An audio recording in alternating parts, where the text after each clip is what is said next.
Paddington had never been shopping in London before, especially at a store like Barkridge's. Equally, Barkridge's had never had a customer quite like Paddington, especially in the gentleman's outfitting department. "We would like some bear's pyjamas, please," said Mrs. Brown. "Bear's pyjamas?" repeated the assistant. "Has Madam tried something in government surplus?" "Indeed not," said Mrs. Brown. "I've never heard anything like it. Have you, Paddington?" "Never," said Paddington hotly, and he gave the man one of his special hard stares. "Yes, sir," said the assistant. "At once, sir." "He's been sleeping in his duffel coat," explained Mrs. Brown, "and we don't want that." "We certainly don't," agreed the assistant. "Would the young gentleman care for something in stripes? They're all the rage just now." "I'd sooner have something in spots," said Paddington. "If I had a pair like these, I don't think I would ever get lost, not even if I fell out of bed by mistake." "You can say that again," murmured Judy. "The changing rooms are on the right," called the assistant. "Don't go wrong." "I do hope they fit," said Mrs. Brown. "He'll be most disappointed if they don't." "So shall we all, madam," said the assistant. So far, pyjama week at Barkridge's had been a disaster. In fact, Paddington was the first customer they'd had for days. But if Barkridge's were unhappy about their pyjamas, Paddington was even more upset by the state of their changing rooms. As far as he could make out, most of the doors were locked, and when he did find one which opened, he practically had to force his way through.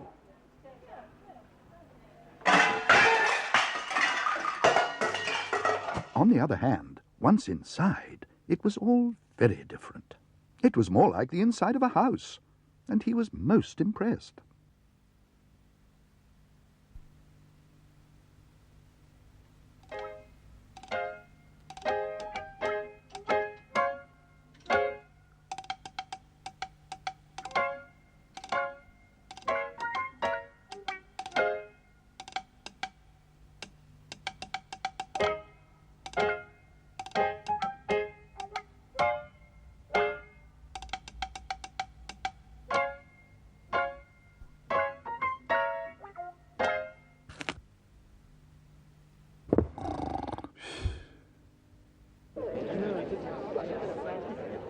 Paddington wasn't sure how long he slept, but he was suddenly woken by a very strange noise.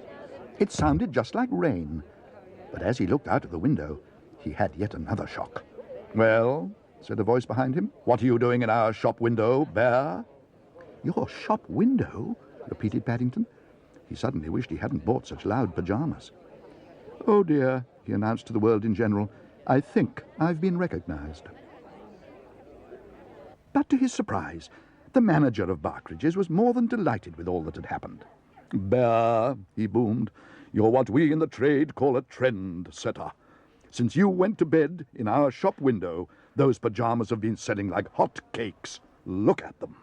They've all gone." And to show just how pleased he was, he offered Paddington anything he liked to choose in the store as a present. Paddington licked his lips.